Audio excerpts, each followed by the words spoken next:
সোনারপুর নামে এক রাজ্য ছিল। তার রাজার নাম ছিল মল্লদেব। রাজার এক সুন্দর ও পরাক্রমী রাজপুত্র ছিল। রাজপুত্র একদিন জঙ্গলে শিকার করতে গেল। শিকার করার সময় ভুলবশত এক যোগীর ধ্যান ভঙ্গ করল। ধ্যান ভঙ্গ হওয়ার জন্য যোগী রাজপুত্রকে অভিশপ্ত করল।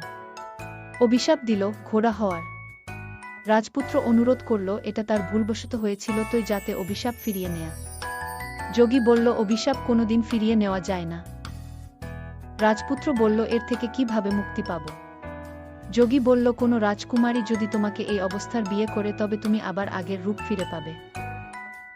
রাজপুত্র ঘোড়া হয়ে বনে বনে ঘুরে বেড়াইতে লাগল। কত মাস কত বছর চলে গেল। একদিন এক জঙ্গলে সে দেখল এক সুন্দরী মেয়েকে কতগুলো ডাকাত ধরে রেখেছে। রাজপুত্র ঘোড়া মেয়েটিকে বাঁচানোর জন্য ডাকাতদের উপর হামলা করল। ডাকাতরা পালিয়ে গেল। রাজপুত্র ঘোড়া বলল তুমি কে? মেয়েটি প্রথমে ঘোড়া কথা বলা দেখে চমকে যায়। তখন ঘোড়া রাজপুত্র তাকে সব বলে। মেয়েটি বলল আমি তোমাকে বিয়ে করব। রাজপুত্র ঘোড়া বলল কিন্তু আমার যে রাজকুমারী চাই।